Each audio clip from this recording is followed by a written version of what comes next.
Всем привет! Приготовим очень вкусный торт Наполеон с идеальным сочетанием всех ингредиентов. Все просто и довольно бюджетно. Начнем с приготовления слоеного теста. На рабочую поверхность просеиваем 420 грамм муки.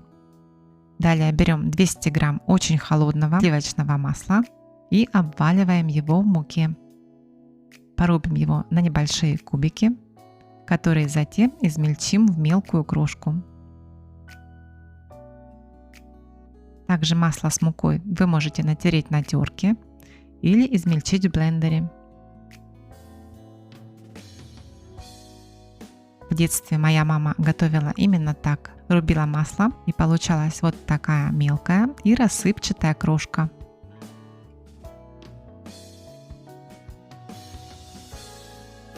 Теперь возьмем стакан, разобьем в него одно яйцо, добавим щепотку соли,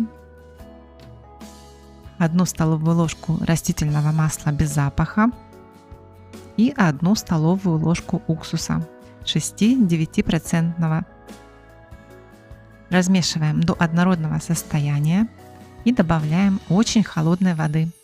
Ровно столько, чтобы общий объем жидкости получился 200 мл вместе с яйцом, уксусом и маслом.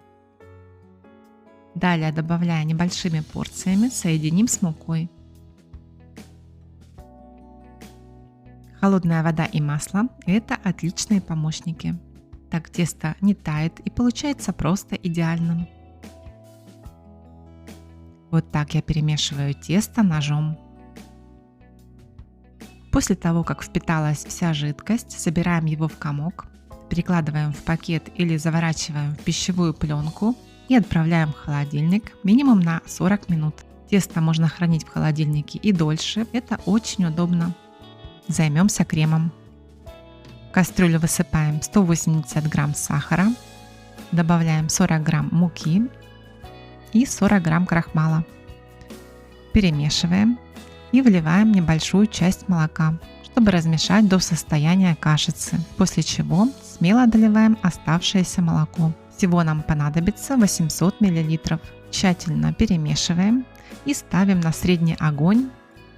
Постоянно помешиваем, доводим смесь до загустения. Очень важно не отходить, а мешать крем. Это нужно делать особенно интенсивно, когда крем начнет густеть, чтобы он не пригорел.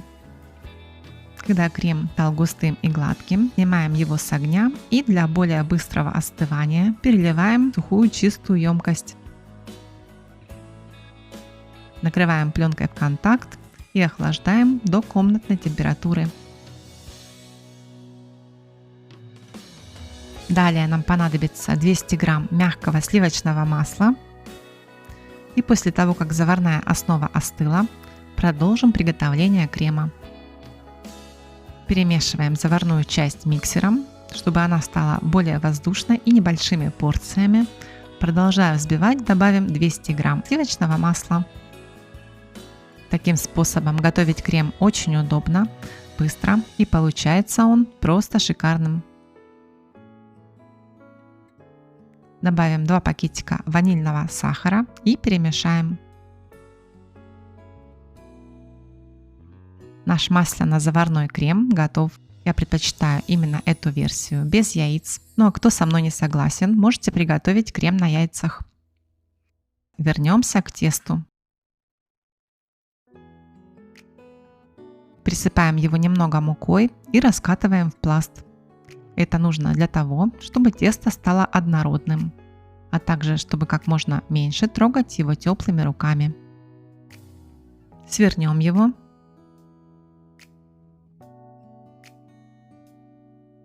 И так можно сделать еще раз.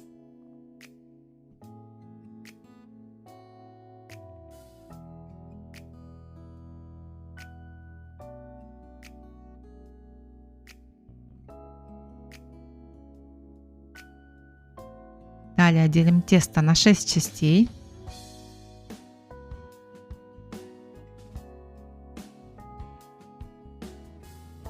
Тесто, которое не используете, держите в холодильнике.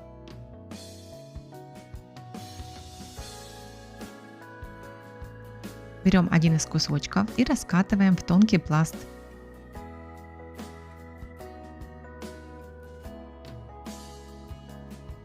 Вырезаем круг диаметром 28 сантиметров. Обрезки я собираю, и из них получится дополнительный коржик. Наколем тесто вилкой в нескольких местах, чтобы сильно не вздувалось. Выпекаем в разогретой духовке при температуре 210 градусов примерно 7 минут. Коржи должны стать золотистыми. Выпекаем все 6 коржей. Из обрезков у меня получилось еще 1,5 коржа. Мне удобнее выпекать именно так.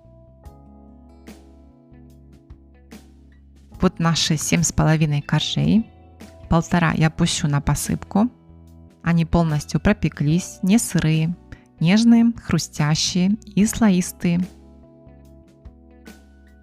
И вот так легко можно сделать крошку.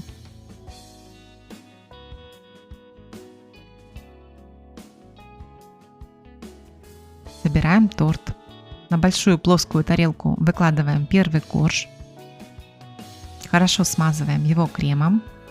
Крем очень нежный.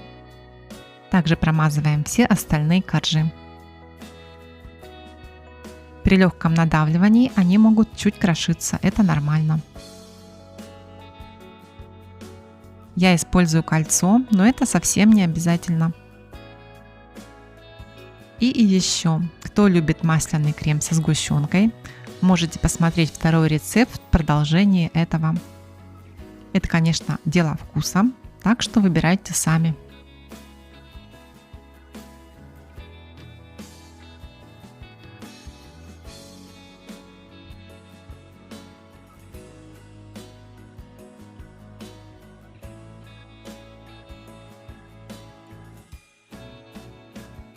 Верх и бока торта покрываем оставшимся кремом, а затем щедро присыпаем все крошкой, которую мы приготовили заранее.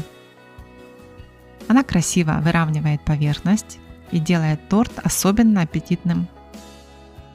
Вот и все. Невероятно вкусный Наполеон готов. И еще один вариант. На деревянную разделочную доску или на стол просеиваем 400 грамм муки. Измельчаем любым удобным для вас способом в мелкую крошку 200 грамм холодного сливочного масла.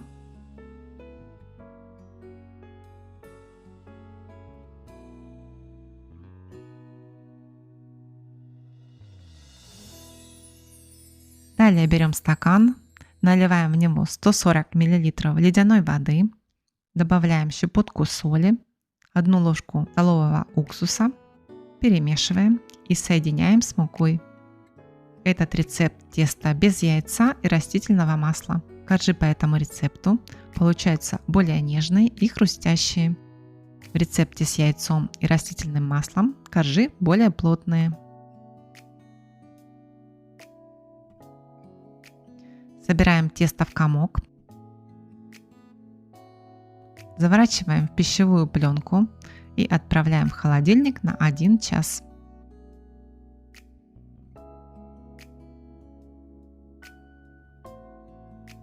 Охлажденное тесто делим на 8 равных частей.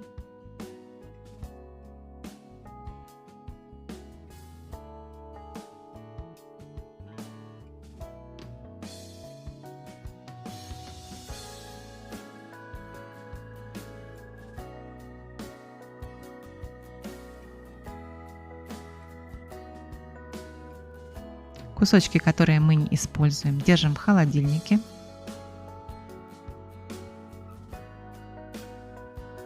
Далее по классике. Раскатываем каждый кусочек в тонкий пласт. Здесь у меня кольцо диаметром 30 сантиметров. Коржи при выпекании немного уменьшатся в объеме. Накалываем тесто вилкой.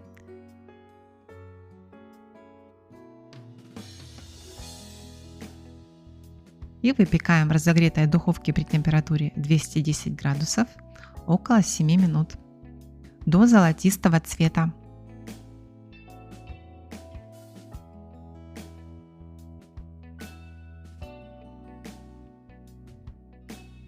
Здесь коржи более тонкие, Всего вышло 8 коржей плюс 2 из обрезков. И по этому рецепту коржи получились восхитительные.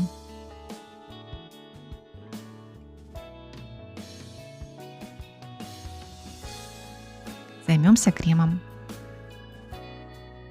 Понадобится 500 мл сгущенного молока комнатной температуры, 250 грамм сливочного масла и 20 грамм ванильного сахара. Берем сливочное масло комнатной температуры и взбиваем миксером 3-5 минут. Масло посветлеет и увеличится в объеме. Друзья, пишите, откуда и на каком языке вы меня смотрите. Небольшими порциями добавляем сгущенное молоко комнатной температуры. Пишите, какой Наполеон предпочитаете вы. И ванильный сахар.